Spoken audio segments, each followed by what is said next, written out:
नमस्कार दोस्तों, स्वागत है आप सबका इंडियन हाउसिंग में। आज के वीडियो में हम बात करेंगे Punjab and Sind bank home loan scheme के बारे में। इसके अलावा आपको हमारे चैनल पे ऑलमोस्ट सभी बैंक्स के होम लोन स्कीम्स पे वीडियोस मिल जाएंगे और अगर आप होम लोन प्लान कर रहे हैं तो एक बार उन वीडियोस को भी ज़रूर देख लें। इनका लिंक आपको मिल जाएगा नीचे डिस्क्रिप्शन बॉक्स में, ताकि आप इनमें से बेस्ट स्कीम चूज़ कर पाएँ। और स्पेशली हमारा लास्ट वीडियो ज़रूर देखिएगा, क्योंकि उसमें हमने सिंगल वीडियो में आपको सभी जो पब्लिक सेक्टर बैंक्स हैं उनके होम लोन के इंटरेस्ट रेट और चार्जेस के बारे में बताया है। और अगर आप चैनल पे नए हैं तो चैनल को सब्सक्राइब कर दें, बेल आइकन को दबा दें, ताकि आपको हमारे वीडियोस के नोटिफिकेशंस मिलते रहें। तो चलिए शुरू करते हैं।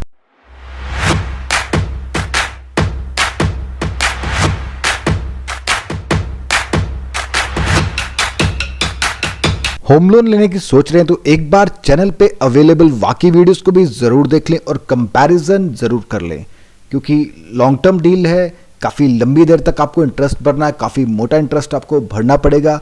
तो बेस्ट बैंक चूज़ करें जो कि आपको लोवेस्ट इंटरेस्ट रेट सर्व कर रहा है और लोवेस्ट आपसे प्रोसेसिंग चार्जेस ले रहा है। और इसमें हमारा लास्ट वीडियो भी था जिसमें हमने बताया था कि सभी बैंकों के होम लोन के इंटरेस्ट रेट्स क्या हैं और चार्जेस क्या हैं। उस वीडियो का लिंक आपको मिल जाएगा ऊपर I button. Punjab and Sind bank home loan scheme. तो होम लोन स्कीम का पर्पस क्या रहता है? तो आप अपनी किसी भी हाउसिंग रिलेटेड रिक्वायरमेंट को पूरा कर सकते हैं। चाहे आप नया घर परचेज करना चाहते हैं, कोई रेडी बिल्ट होम लेना चाहते हैं, कोई फ्लैट परचेज करना चाहते हैं, या कोई भी आपकी हाउसिंग रिलेटेड रिक्वायरमेंट है, रिपेयर रेनोवेशन करना चाहते हैं, तो आपकी किसी भी तरह की रिक्वायरमेंट होती है होम लोन के रिलेटेड, होम के रिलेटेड, तो आप इस होम लोन स्कीम से पूरा कर सकते हैं। एलिजिबिलिटी क्राइटेरिया, कोई भी इंडियन सिटीजन जिनकी एज मिनिमम 21 ईयर्स है वो लोग इस लोन स्कीम का लाभ उठा सकते हैं, चाहे वो सैलरीड है या नॉन सैलरीड है। सैलरीड में आप सेंट्रल गवर्नमेंट के एम्प्लॉय हो सकते हैं, स्टेट गवर्नमेंट या किसी प्राइवेट कंपनी में सर्व कर रहे हैं, किसी पब्लिक सेक्टर अंडरटेकिंग एम्प्लॉय हैं। नॉन सैलरीड में आप सेल्फ एम्प्लॉयड हो सकते हैं। सेल्फ एम्प्लॉयड में प्रोफेशनल हो सकते हैं like CA, architect, engineer, doctor, या कोई बिजनेसमैन, स्मॉल शॉपकीपर, कोई भी आपका प्रोफेशन हो जिससे आपकी रेगुलर इनकम हो रही है विद वैलिड इनकम प्रूफ, तो आप लोग इस होम लोन स्कीम के लिए एलिजिबल हैं। और maximum age at the time of loan maturity जो रखा गया वो डिपेंड करेगा आपके प्रोफेशन पे। आप जो भी जॉब में, अगर वो विदाउट पेंशन है तो 60 ईयर्स में आपको ये लोन रिपे करना होगा। ये सैलरीड लोगों के लिए। अगर आप नॉन सैलरीड है या आपकी पेंशनेबल जॉब है या एनपीएस है, उस केस में आप इस लोन को 70 ईयर्स तक एक्सटेंड कर सकते हैं। क्वांटम ऑफ लोन की बात करें तो मैक्सिमम जो लोन अमाउंट है उस पर कोई कैप नहीं होता। मोस्टली ये नीड बेस्ड फाइनेंस होता है। ये डिपेंड करता है कि आपकी नीड कितनी है, आपके प्रोजेक्ट कॉस्ट कितनी है और आपकी रिपेइंग कैपेसिटी कितनी है, उसी के हिसाब से आपको लोन दिया जाता है। मिनिमम लोन 5 लाख है। तो मैक्सिमम लोन की बात करें तो जो भी आपकी प्रोजेक्ट कॉस्ट होगी, फॉर एग्जाम्पल अगर आप कोई घर ले रहे हैं या कोई फ्लैट ले रहे हैं या कंस्ट्रक्शन कर रहे हैं, तो जो भी आपकी टोटल प्रोजेक्ट कॉस्ट रहेगी उसमें से मार्जिन को माइनस किया जाएगा। उस मार्जिन को माइनस करने के बाद में जो भी पीछे बचेगा उतना आपको होम लोन मिल सकता है, बट आपकी इनकम इतनी होनी चाहिए कि आप उस लोन पे ईएमआई भर सकते हैं। Punjab and Sind bank home loan margin, तो मार्जिन जो है वो केस टू केस वेरी करेगा। अगर आप प्लॉट खरीदने जा रहे हैं जो कि अलॉटेड है गवर्नमेंट अथॉरिटीज के द्वारा और builders who are banks borrowers, तो उस केस में 1 करोड़ तक का अगर प्लॉट है तो 25% मार्जिन रहेगा। अगर 1 करोड़ से अबव कॉस्ट है प्लॉट की तो उस केस में 40% of the fair market value जो भी प्लॉट की होगी वो मार्जिन रहेगा। अगर आप कंस्ट्रक्शन करना चाह रहे हैं प्री आउंड प्लॉट पे, तो उस केस में अगर आपका 20 लाख रुपए तक का प्रोजेक्ट कॉस्ट है तो 10% मार्जिन रहेगा। अगर आपका प्रोजेक्ट कॉस्ट जो है 20 लाख से अबव है तो उस केस में 20% मार्जिन रहेगा। और अगर आप प्लॉट ऐसे परचेज, फर्स्ट केस तो था कि आप गवर्नमेंट अथॉरिटी से प्लॉट ले रहे हैं, अगर आप नॉर्मली ऐसे प्लॉट ले रहे हैं प्लॉट में फॉर कंस्ट्रक्शन, तो परचेज ऑफ प्लॉट के लिए 30% of the fair market value of the plot जो रहेगा मार्जिन रहेगा। कंस्ट्रक्शन के केस में सेम जो ऊपर था 20 लाख तक 10% और अबव 20 लाख 20%। और परचेज करने जा रहे हैं कोई build up, already build up dwelling unit या फ्लैट, उस केस में भी सेम 20 लाख तक 10% मार्जिन रहेगा, अबाउट 20 लाख 20% मार्जिन रहेगा। और रिपेयर या रेनोवेशन के केस में जो मार्जिन है that is 10%। Punjab and Sind bank home loan rate of interest. तो पंजाब एंड सिंध बैंक के होम लोन के जो रेट ऑफ इंटरेस्ट हैं ये डिपेंडेंट है आपके सिबिल स्कोर के ऊपर। तो जिस तरह का आपका सिबिल स्कोर होगा वैसे ही आपको रेट ऑफ इंटरेस्ट चार्ज किए जाएंगे। तो सबसे टॉप पे है 768 to 900। अगर आपका सिबिल स्कोर इस रेंज में है तो आपको सबसे lowest rate of interest that is 6.85% charge किया जाएगा। नेक्स्ट स्लैब है 753 to 767। अगर आप इस स्लैब में आते हैं तो 6.90% रेट ऑफ इंटरेस्ट आपको चार्ज किया जाएगा। उसके बाद में 732 to 752 के बीच में अगर आपका सिबिल स्कोर है तो आपको 7.05% चार्ज किया जाएगा। 690 to 731 के बीच में अगर आपका सिबिल स्कोर है तो आपको 7.20% रेट ऑफ इंटरेस्ट चार्ज किया जाएगा। और सबसे लोएस्ट अगर आपका लोएस्ट स्लैब में सिबिल आता है 641 to 689, उस केस में आपको 7.35% रेट ऑफ इंटरेस्ट चार्ज किया जाएगा। रेट ऑफ इंटरेस्ट जो है वो सिबिल पे डिपेंडेंट है।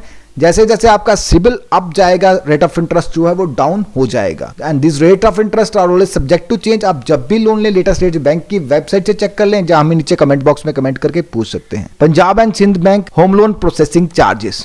प्रोसेसिंग चार्जेस की बात करें तो अप टू 25 लाख तक का अगर आप लोन ले रहे हैं तो 0.15% of the loan amount subject to minimum 1000 और मैक्सिमम 3750। अगर आपका लोन अमाउंट जो है अबाउट 25 लाख है और 50 लाख तक है तो 0.25% of the loan amount maximum 12,500।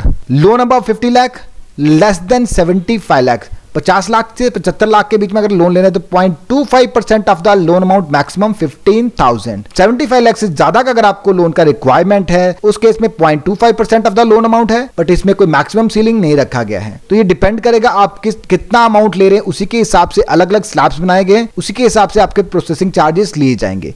इसके अलावा आपसे प्रॉपर्टी के वैल्यूएशन के चार्जेस लिए जाएंगे, जो कि बैंक का एक अप्रूव्ड वैल्यूअर आपकी प्रॉपर्टी की वैल्यूएशन करेगा, उसके चार्जेस कस्टमर को बेयर करने होंगे। उसके बाद में आपके टाइटल इंफॉर्मेशन रिपोर्ट तैयार की जाएगी बैंक के पैनल लॉयर के द्वारा, उसके भी चार्जेस कस्टमर को बेयर करने पड़ेंगे। और अगर आपकी स्टेट में कोई भी स्टैंप ड्यूटी एप्लीकेबल है तो वो भी आपको पे करनी पड़ेगी, और ये स्टेट टू स्टेट वेरी करती है। और एक इंपॉर्टेंट पॉइंट और था, बोरोवर्स जिनका salary account Punjab and Sind bank के साथ है उनको 0.20% का कंसेशन दिया जाएगा, और विमेन बोरोवर के लिए स्पेशल 0.10% का कंसेशन दिया जाएगा। और जो दोनों कैटेगरीज में फॉल करते हैं और उनको जो टोटल जो कंसेशन दिया जाएगा दैट इज 0.20%। 0.20% मैक्सिमम है, उससे ज्यादा कंसेशन आपको नहीं दिया जाएगा। पीरियड ऑफ लोन, तो मैक्सिमम पीरियड ऑफ लोन जो रहेगा 30 years subject to maximum age. तो ये डिपेंड करेगा एज पे।